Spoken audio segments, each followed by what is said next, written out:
you might have already seen it. This is very commonplace on your screen. Nook banned out and has been banned how many times? Nick? Every single match today. How many times was she banned in EUL? Every single match in first Playday of EUL. So Nook bringing tons of utility, and yes, that is correct. You hear us throw out the word utility. Now, when you think of Nook, you might not suspect that her gadget, the one that makes you undetectable to cameras, makes you move fast, makes you move, well, not faster, but makes you seem, gives you the illusion of moving faster, because you move quieter. Quieter. I swear that you move faster when you activate Silent Step with Cav too, as well. It just feels that way. It feels like you move faster. Yeah. But Nook obviously has an extensive amount of these secondary gadgets, right? Hard breach gadget, frag grenades, and the new EMPs as your secondary. On top of that, suppressors are in vogue right now. Yep. Lots of players running suppressors if you've watched EUL and NAL. And what better gun to run a suppressor on than an operator who thrives in being quiet?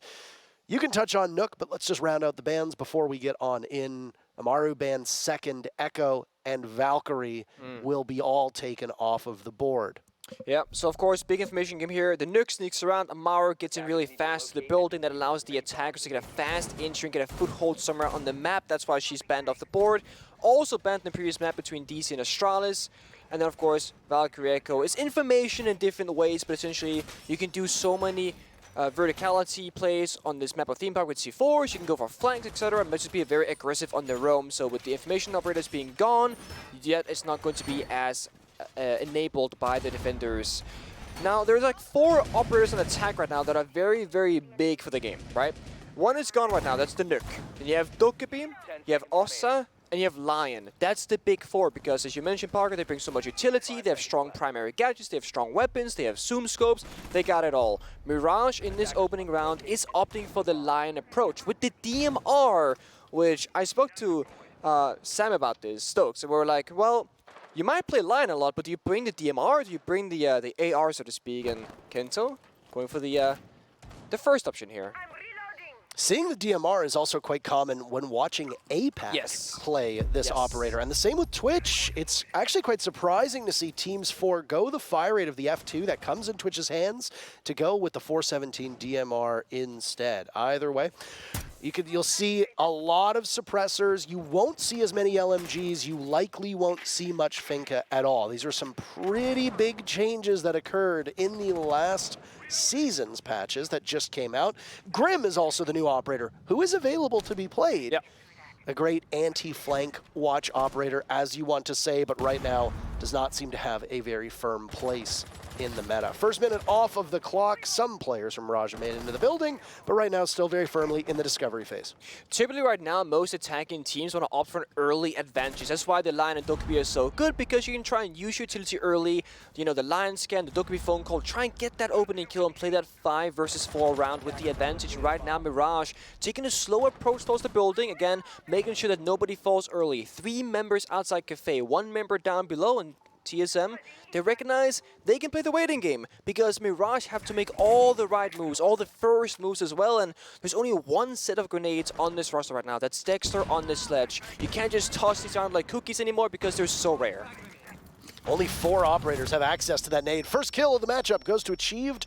Kento gets a little bit too aggressive on those stairs by Arcade. He's refragged by Melted. Down goes Mo to Gasher. The 2 rookies getting in on it, and another for Merc as it's melted to fall. TSM doing good work. Only 1 kill so far for Merc, and he and Gasher are the 2 on the board.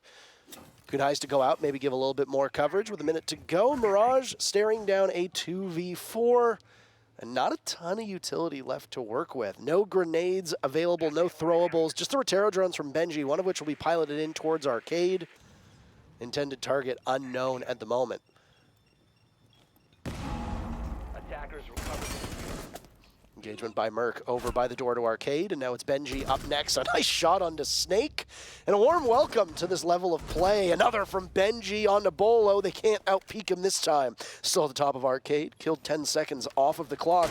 Dexter will open things up, and Merc decides to swing. There's a second, and a flick from Merc. 3 kills, all of which coming in the final moments for TSM. The first started off the final stage of round number 1, and TSM gets on the board first. I don't think it's his birthday, I'll be honest, but I'm gonna go on a limb here, and I'm gonna say this. Take it from somebody who used to work in the service industry as a server/bartender. Oh. Take it from me. If you're listening to me, this is sage advice for you, okay? Every time you go out to eat, it's always somebody's birthday. Because no restaurants are checking IDs. If you tell me it's your birthday, I'm probably going to give you something free. Okay.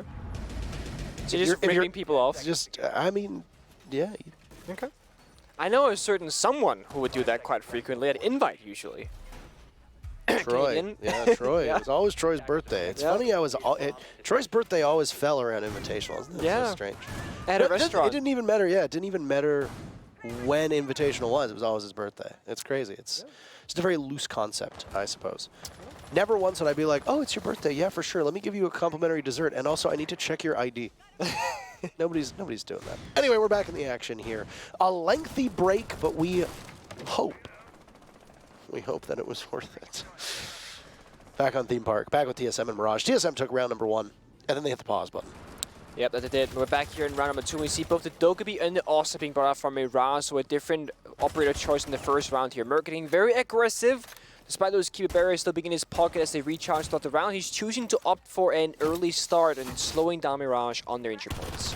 Over by Cash, as that's one of the entry points that will get you much closer to the bomb site that is located in Office and Initiation. Oh. Dexter has fallen off of the building. Finka back in action. Finka's pick rate significantly lower than where it was in times before. Also, the LMG not really as controllable as it used to be. So guess what? If you're running a Zofia, which Melted is, and you're running a Finka, which Kento is, you're going to be running their assault rifles, the Spear for Kento, and that AK variant for Zofia. Merc, he got 3 kills in the previous round. Won't be able to do too much. The stead that he'd created at the top of Dragon Stairs, all for naught as he gets picked off with half of the round to go. Logic bombs go out too, and TSM will find a way to get out of the actual bomb site as the advance from Mirage gets ever near. Yeah, no real help there from Mirage. No trade goes out. No jam, I don't think, on that wall towards the bomb site. That means Bolo's now forced back to top white, but this top yellow rather. But this Osa now enabling Mirage to have these long lines of sight, some cover as well, and she has one more in the pocket that they can use to approach the bomb site and get down that diffuser later on. But first, they have a minute to work with. Cameras get hacked, and this is the thing, when Dokkaebi's on the board, you want to have someone nearby at the body to shoot down that camera foe, but here we go into the bomb site. Kento's in there like swimwear. Gasher and Bolo come out ahead with the kills, swinging the advantage in favor of TSM. Behind these Talon shields, Mirage has a little bit more coverage, but they have to move past them as they continue their advance towards the bomb site. Benji can pick them back up, but I don't know if he's going to have time as there's very little still remaining into the round. A stack up over by Bathroom as both Mo and Benji are near each other. There's flashes from Dexter to get tossed on out. Bolo has the cross stuck inside of the vault, and he could gun down anybody from Mirage who ends up in that direction. Stake falls. More will be on the shoulders of Bolo, with Achieve not too far off. Watching the bomb site from the hallway. Gasher holding down B. Bolo inside of A. Mo gets the better of him. Inside with safety, diffuser in hand, it's Benji to cover in a 1v2, but Mo actually gets up off of the plant, and Benji gets the final kill before the diffuser can go down. A call from the IGL himself to take the fight rather than play the objective works out well, and Mirage answers back with a round of their own. It's an important round because Mirage, they're in the driver's seat with that opening kill onto Merc, and then they slowed down, they lost some members, and it looked like it was about to be pretty rough for them. They could not clear Bolo inside that vault position, but then the flashbang came out, Bolo chose to swing aggressively and give up the crossfire that was established with Chiefs on top yellow stairs, and that got them back into the round. 1-1 tied up now as we enter the third round, and for the first time we'll see the Armory Throne defense, where most teams typically will start the defensive side because most teams tend to prefer this bomb side. You can really work the roam game here. Go up top, reinforce the hatches Frost is. You can play on both the cash side of things, the cafe side of things, the arcade side of things, and once you clear out the top floors on attacker, well, the defenders can go down a floor and play inside of, laps and play inside of barrels, and of course the bomb side. So this bomb side in particular speaks to the entirety of the map, unlike no other. It's common here that we see Jackal being brought out. That's not going to be chosen for Mirage. So we're going to stick with that Finka and stay aggressive. The healing did wonders in that previous round. Dexter, who fell off the building early on, was almost back to full HP by the end of the round. And that was well needed for him because he ended up getting some important value on the board with the entry and the kill. Well, back into the action. Finka on the board yet again. Snake playing over by Gong to try and ward off any of the attackers nearby. Repel sounds going out. Snake can play off of this, but he doesn't know if there's going to be a set of eyes watching the main doorway. This will be a gamble for Snake, but if he times it successfully, he could easily cut one of these players of Mirage down. But a passiveness that will allow Legion to persist longer, continue to build up those goo mines, and do more damage through the mid to late rounds. It's a gamble that TSM is making. Whether it was a call by their leadership or Snake himself, it seems to be paying some dividends. Yeah, Inju comes in, but it's Bolo who wins the fight there. But a good trade from Mo back onto Snake means it's a 4 versus 4. But Kento, he's not done just yet. He finds Bolo up above on the box. It means Mirage once again has the man advantage 4 versus 3.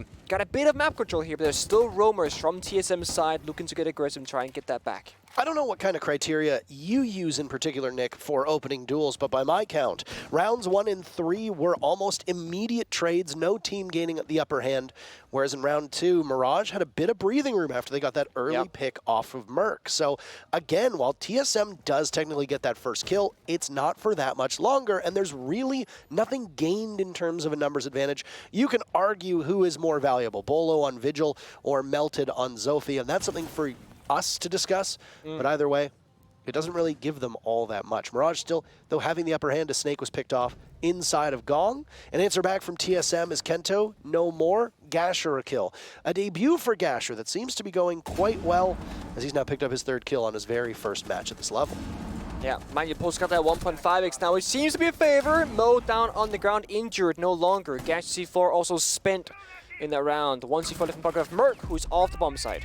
Now, Roni's not going to have a lot of munition to deal with. He falls off after shooting a number of bullets down towards Benji as he retrieves Mo. Gets the ace back up off of the ground. Limited intel, but Gasher's been spotted out by Dexter. Merc gets the bait off of it. A 4th kill for Merc onto the board. And Gasher is still retrievable, but Benji in this position, no DMR in hand. So a lot more bullets to go forward with, and Benji picks up 2. Dexter credited with the final kill because of the down. But boy, oh boy, what plays from Mirage. They take the lead 2-1. Mirage are now finding and winning those gunfights, but TSM there are arguably playing a bit too aggressive. There is no real reason for Merc to swing split door towards the breach because, well, your teammates is inside of armory. He can see the walk in deep. He can cover that plant. You still got a C4 in your pocket. You got options to play with.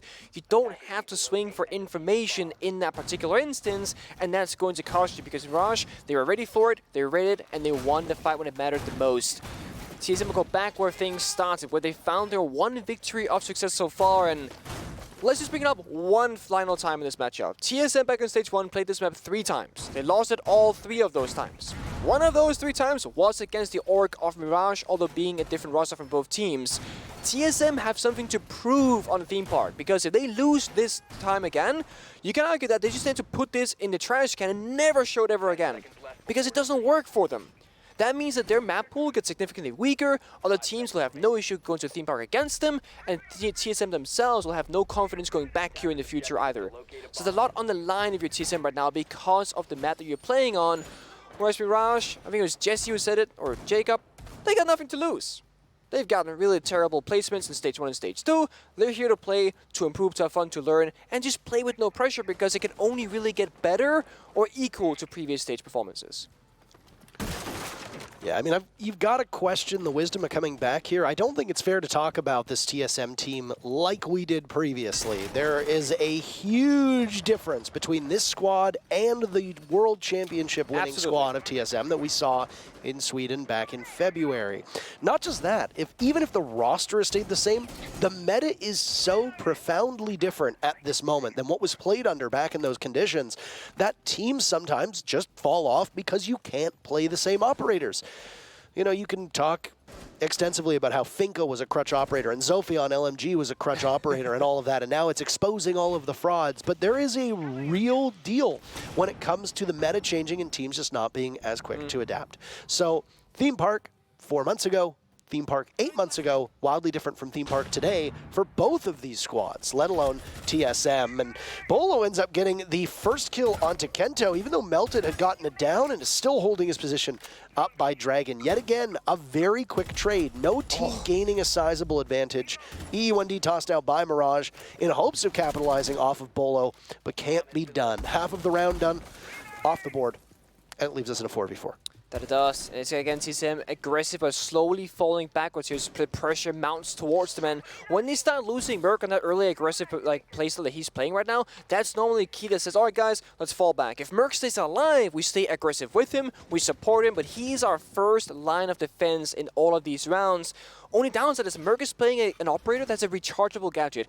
Previous round, it was Asami, you get the Q barriers throughout the round. This round, it's Wamai, same story. You want to try and stay alive ideally on this particular operator because you get more value the longer you survive for. That's not the case, so you're gonna play without the magnets, no Jaeger on the board. Any nades that are remaining, one from Dexter, could be lethal at that, as nothing can quite stop it.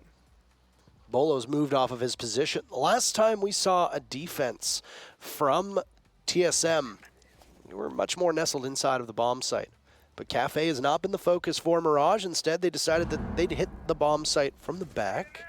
Office and initiation have been opened up. Office in particular, where Mirage is choosing to make their main push come from. EE1D goes off, and Mo will be the one to lead the charge.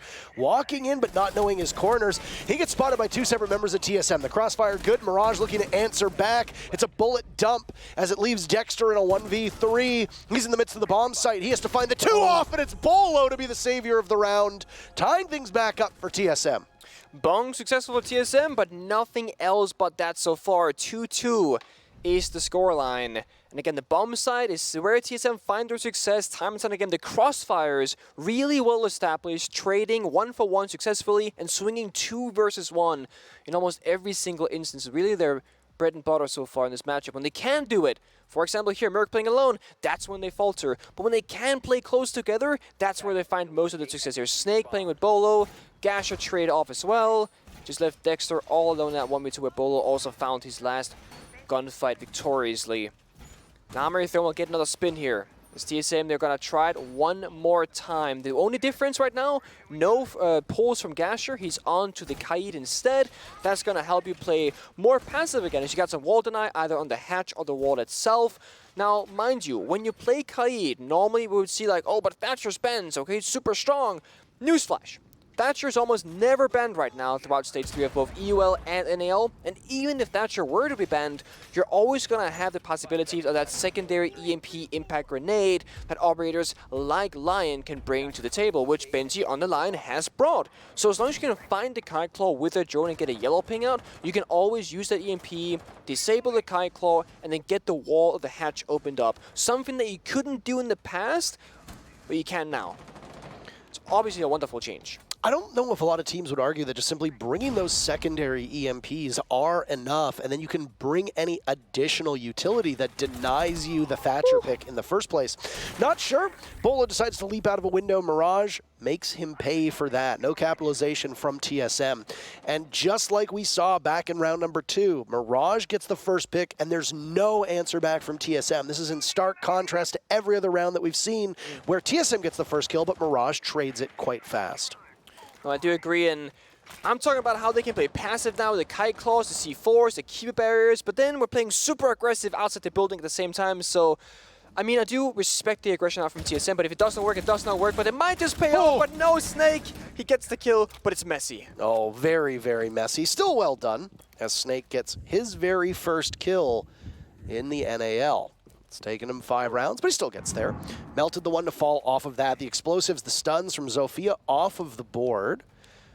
That could be particularly crucial given the lineup that you've mentioned TSM has for a number of times. The Kiba barriers need to be blown up. You can't shoot through them. Yeah, you can melee them 3 times, so that means you need to get close enough to do so. And depending on the way that TSM have used all of these, and there's still 2 in the pocket of Merc, might not be something that you can do at close range. We'll have to confront that through other means. Let's keep an eye on Gasher's last Kite Claw. Just got tossed out right now. We saw on the UI hot there. So Mo can now comfortably choose which wall to open up. But actually, Gasher is picking up the claws and putting them back down, trying to keep Mirage guessing as to where they might be coming from. Dexter on the vertical above with Sledge, opening up both of the roam and the side itself. And Mo has a good read on the possible situation here from TSM. First time the shot goes out. Will it be successful? Yes, it will. It looks like it. They've opened up one of the walls into the bomb site. It's going to force Merc to lurk in Merc this to an position. Gasher down now. Mo taking matters into his own hands. What a pickup this has been from Mirage through these 5 rounds. IGLing and also holding on to that diffuser. Snake in the hot seat as some of his protection goes from above, but again, the obliviousness of Mirage is their undoing. Snake was able to take out Melted earlier, now does the same to Dexter in very similar situations. Mirage none the wiser. Benji looking the wrong way after the EE1D goes. No marks being given out, and it's a stack up on the doorway into Throne. A 3rd kill from Snake. He's on absolute fire right now. Don't discount Achieved either, coming in on the flank. Merc with 1, denying an ace to Snake. Kento the last to be found, and it's a 4K from Snake as TSM regains the lead. It's going to feel good if you're Snake. You know, as you mentioned, Parker, he was like, what, first kill in 5 rounds, and he gets 4 on that round towards the end. That's going to feel amazing. And Mo did get that summer charge off, but Merc actually impact denied it from the side on the room inside a bathroom. And we saw that early aggression there from Bolo. Did not pay off, but he was mid-Claymore put down, so it could have paid off. He had the sound cue as well, most likely, but there was a cover there from his teammate. Shut down Bolo. Snake, of course, was there up the Dragon Stairs and managed to find a trade just shortly after, as Mirage had misdroned the Dragon Staircase. That's going to take us to all 4 bomb sites, but first, before we get back into the action, a drone bug will just set us back for a... Whether you're looking at the stats on SiegeGG or those that get published over the social media, you're going to have to just hope that they update you, because I don't remember the exact stats of every single one of these players in this lobby. I can tell you right now that Mo was leading the way on his team, or at least was in competition at the top. It was Merc and Snake who were actually at the top of TSM. Gasher also picked up a couple very important kills. I think he had 3 before the rehost set in. But that 4K from Snake ultimately masking what has been an unimpactful round in terms of, or an unimpactful first half from Snake, as it took him up until that 5th round, as you mentioned, to get those kills. But a 4K, a 4K is a 4K. 4K is a 4K. 4K is a 4K. So either way, still able to climb back atop the standings. Final round of defense for TSM.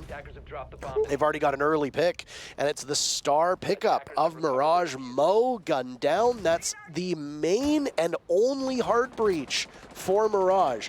No backup secondary hard breach. No backup secondary hard breacher brought either. Normally that would be, you know, round in flames, but for the lab bomb set that TSM is defending right now, honestly, you're not going to be needing a hard breach necessarily unless you're going for a particular attack where you want to breach certain walls, for example, downstairs Namri. That's not what Mirage are opting for right now. That could either be an adaptation or just their initial plan. They might be A-okay, but the bigger issue right now is you're playing 4 versus 5, which means you have 1 less gun. Mo, they're all dead. Oh, what's happening here? Mirage walks in, decides it's a brawl, and suddenly it's a 3v3 in the span of 2 seconds. They just dropped the hatch. Almost half of the server is cleared out. Still, Mirage, worse for wear. They do have a Finka on the board. We are seeing an extensive amount of Finka brought out by Mirage, and it means that those 2 adrenal surges will allow the limited HP of Mirage to continue to go back up. E1D is hit. TSM had lost another player, leaving just Achieved and Gasher. Now it's Achieved to fire back. Kento, his target, done well, and Achieved will hit the deck. Very limited HP for Achieved. Everybody in this server seemingly taking their lumps at this point, and there's still half the round to go. So I believe 3 members of Mirage hot dropped the hatch. There's a member of TSM right below the hatch. They shot at each other. Everyone basically took a ton of damage. Of course, the Finger adrenal surges healed back up the attackers a bit. But as you can tell, everyone died, but the 4 last remaining 2v2 right now with a minute on the clock. Lion still on the board, and so is Sophia. And in on the bomb site, we will just go. Oh my, now Benji the one under fire.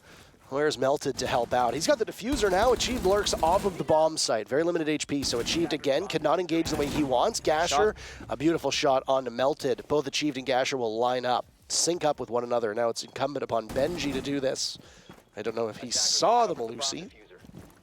A warning shot, maybe. Seeking the safety of a portion of Lab. Diffuser going down. No call has been made. It's a slow creep back to the bomb site. Did this diffuser just go down under the noses of TSM? Limited information for them. Benji trapped in a difficult spot to get out of. An easy pinch for TSM if they decide to prioritize the bathroom for Achieved. Just dancing around the corner. Benji sees one, engages again, but he loses the gunfight to Gasher. Tough go of it for Benji, and plenty of time for TSM to get the disable. Meaning TSM take the first half 4-2. They do. A lot of people have been asking my opinion on like Gasher to TSM and Snake on TSM. I always said like Snake, like most other people, I feel like there's a lot of confidence and like he will be formidable player. At the very least, there's a good chance for it. I wasn't sold on Gasher, but I also said I want to see him play first before I fully judge him. And so far in these first 6 rounds, I will say Gasher is impressing me with his decision making on the server, on the map, and how he approaches these fights. Not overswinging, not being unnecessarily aggressive. He's taking his time, making the right decisions. All right, so that's the first half in the books. Let's go through as we do the tale of the tapes for those first 6 rounds. Obviously, you will notice, first and foremost, that there have only been about 1 death that's occurred for these players in the server. That's because there was a rehost after the 5th round. It means that, well, we're not going to have accurate statistics. Either way, the bomb sites that were played, all 4 bomb sites showed up. Bunks showed up twice, Throne showed up twice, Office just once, Lab showed up once. In terms of the defenders, obviously they took it 4-2. TSM only had a single round where they got the opening pick and held that advantage. And that was the final round that we just witnessed on that first half. Other than that, there were 3 trades to start off the round, and then Mirage got the opening pick twice. Yeah, I agree with those numbers. I have the same thing here. Good stuff. TSM, however, doing something a bit different. They're bringing the Dokkaebi, which, of course, Mirage did 1 round themselves as well, but that's not what I want to talk about the most here. They're bringing a double Heartbreacher situation, both the Thermite and the Ace. If TSM can establish enough map control, aka clear out all these roamers from Mirage, they can breach basically every single wall towards the bomb side, because they have 4 grenades and 2 Heartbreachers that can definitely stop Mo on the Bandit to try and trick those walls. But that's a talk for about a minute and a half from now. We need to clear out these roamers successfully without losing these valuable members, because if anyone from TSM dies, you're either losing Heartbreach, you're losing grenades, or you're losing your smoke grenades. So every single member is so valuable. Who's going to actually do the entry job right now? Well, our eyes are on Snake. He was picked up as an entry. He said in the player interview before the game that he is the best entry player in Tier 2/Tier 3 Rainbow Six Siege in North America, at least. He's got to prove it right now by doing a good job on that exact role. Mirage, they've just kind of ran away, actually. Good job entering. A couple changes that we see to the meta of this theme park defense with the very first attempt from Mirage. They do a bunch of damage to Bolo. Let's save our thoughts for maybe farther on down the line. Kaid not in play. Instead, Bandit being brought. And the Bandit tricking of old doesn't seem to be anywhere near as popular as it used to be for a number of reasons. Teams like to invest fewer resources being stuck on the main wall. Additionally, Maverick made Bandit tricking extremely challenging on a lot of bomb sites. So, obviously, being able to throw those Kaid Electric Claws into tricky spots, instead of just a Bandit battery being stuck on the bottom panel, can make a big difference for the defenders. I do like that for TSM, they have brought back up Hard Breach here. That was something that caused problems for Mirage in the previous first half. But right now, there hasn't been a lot of Hard Breach happening. One of those Selma charges tossed out from Merc, but the focus seems to be on just the exterior of the bomb site. Lots of time being wasted right now with TSM maybe getting into position, but not exactly seeing where they're going other than Achieve doing some work above. Merc, the first casualty, Kento. The kill for Mirage with 30 seconds left, 9 players still in the lobby. Time is going to be an issue for TSM. They have yet to breach a wall. Sure, Snake finds the kills at Benji as well, 4v4, but they have no time to get rid of the bandit charges and find the wall too, so they gotta find the kills and Achieve doing just that. Kento's eyes somewhere else because the sledge was clear as day above him and Achieved punishing the 1 player from Mirage, now giving TSM the advantage. The clock very much not on the side of TSM, so Mirage needs to take the engagement right directly to the Mo. He's got a lineup. Look at what's going in. 1 kill, 2 kill, a third is there as well. Mo out-dueled by Achieved, who has to hop on the diffuser. Can Melted save the day? Snake watching in this direction, and there it is. The newest member, or one of the 2 newest members from TSM, making it count, stretching their lead, and the very first attack for TSM goes in their favor. What a steal of a round, what a heist that was. It's basically like 40 seconds left. It's a 4 versus 5 in favor of Mirage. Everything's against TSM. They have nades, they have smokes, they have fire streams. They don't have any walls opened up. They have no real vertical control on the bomb site either. No one's watching it. Achieved finds a kill. Snake found one right before that. Kento struggled inside this maintenance position. And then TSM said, smoke the door, run in through this door. And you see this? There's no holes in this soft wall between the Oryx and Mo on the bandits. There's no real crossfire being established. That singular smoke grenade that blocked the double door pathway that at the final kill that just occurred. Well, if that soft wall was opened up, Mo can stake in the corner, talk away, and you can let Oryx take the first confrontation, then establish that crossfire. It wasn't made, and therefore TSM, they just walk in and take a singular gunfight to their left, and they trade 3 members for 1. A timeout being called now by Mirage to try and get themselves back in this game. I feel like the praise that I gave to Mirage might have been a part of the old fabled caster curse. Because Mirage looked far more confident through those first 4 rounds than they have in the 3 rounds since. And I mean, that's the problem when you say things with such a small sample size, Nick. It's, you know, you look at the results today and you think, okay, great, you know, Parabellum's going to be the best team in the league. Look at how decisively they won their game against OXG, a team that consistently represents North America in the top 4. There's no way to make that prediction and actually be able to stick to it after 1 game. We won't really get a good lay of the land until about the 4th or 5th game in the stage, and we're just a couple weeks away from that. No, I think you're absolutely correct. And it's the same thing, like, also maps are different, right? Like, right now we're playing Theme Park, but how do these teams grab on Clubhouse or Oregon? So there are so many different factors that play into this. And of course, consistency is what I would argue is the most valuable skill of all. To consistently play at the highest level successfully at Rainbow Six Siege is much more valuable than occasionally playing really good Rainbow Six Siege. Yeah. Early chances for Mirage looking like that's on the menu, especially this peek by Kento on Arcade Window. Bolo's in the proximity, but then decides, or in the vicinity, but then decides, nope, he'll go elsewhere. Again, you might be a little bit surprised to see how many suppressors are showing up, and that's because Suppressor's got a pretty big buff in the most recent patch. Yep, so silencers or suppressors used to make you do 15% less damage per bullet. That's gone. You do the same damage as any other attachment or no attachment. You do have a little bit more recoil, but that's about it. And at this level of play, we can handle most recoil, I would say. Some players. Some players. We saw Hyper earlier today have a bit of a whiff. Some difficulties. It happens sometimes. Of course, most importantly, it's an adjustment period, right? Yeah. Recalls are changed, you can now play suppressors, all these things. Once you get accustomed to it, it's gonna be okay. Dexter knows, has a premonition maybe, that there's one over by security, and he fires away, hoping for a pre-fire. As these players love their jiggle peaks, but he's not finding anything just yet. Losing the deployable shield, gadgetry tossed his way. This could be a position for Dexter to die off of. Mo has the cross long range, and he's used all of his toxic babes with still half of the round to go. Not ideal timing, but if you're Mirage, you're hoping that that utility that you're disposing of right now is being done to help the anchors on the bomb site. Benji, the first pick, it's on to Merc. Merc has been a hot hand for TSM. And very similar to what we saw at a Mirage this time around, TSM is running a single heart breacher. And that's the first casualty for TSM. A damning position to be in on this Bunk's bomb site. And it is. I mean, Dexter somehow still alive despite being stuck in this position the entirety of the round, but he gets the kill and he gets out. They do, of course, have a spare reinforcements who want to use it, but I don't think they think they're safe enough to do so. And TSM, they gotta try and hold on and hope that Mirage will swing them, because right now Mirage can do absolutely nothing but stay in their corners, and they should be a-okay. TSM, they gotta make the first move. The timeout seemingly working out well to settle Mirage down and make them far more comfortable here. There's a missed opportunity just a couple seconds ago onto Dexter, who got away freely. TSM have cleared out this office and initiation part of the map where you'll oftentimes see a bomb site, but those 2 bombs are instead nestled in bunks and daycare. So Mirage don't need to necessarily watch the other portion of the map. They just need to focus on the bomb site now. TSM wounded.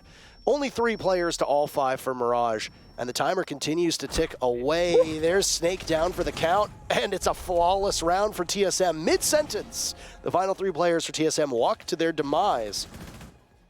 Indeed, flawless round. Mirage come on top. And Merc falling early on the ace, I don't think that's necessarily like a massive issue for TSM, because it's not like those walls being opened up would have changed a whole lot, but it comes down to trading efficiently and getting those kills. And Dexter was stuck in a position that TSM was very much aware about very early on. They got the shield cleared, they droned him, and they had 2 members challenging security. Dexter somehow gets just allowed to remain alive in that position despite TSM bringing the nades, that flashbangs, and Dexter even gets a kill, then gets away scot-free, and then gets back towards the bomb side.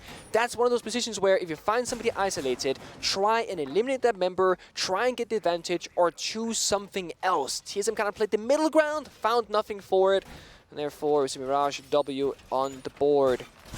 They're going to go downstairs once again to that armory throne defense. They got the hatch opened up so they can play more aggressively above and fall back quicker towards the bomb site if TSM were to go for a rush. Last time TSM they brought double hard breach, yet they didn't open up a single wall. This time they are bringing a singular hard breach, and also with the assistance of Jackal. So TSM clearly favoring the roam clear here, recognizing that, yes, Mirage are gonna be aggressive, we gotta try and peel them off the map, hopefully get a kill or two, and then make that bomb site attack a little bit easier. And Dexter, with an early try of a spawn peek, does a bit of damage towards Bolo, but no kill. Both of these teams have liked to take the fight to the attackers on defense, once again going off of a very hyper-aggressive style of defense that has been quite popular, actually, since I would argue W7M popularized it many stages ago, playing offense on defense. Yep. I mean, with the previous meta as well, Okay, Snake hops right into the bathroom, guns down Benji. A second could have been found, but just like that, Snake is in and Snake is out. Merc a kill on Mo, leaving TSM in a bigger advantage than he found them on that first pick onto Benji.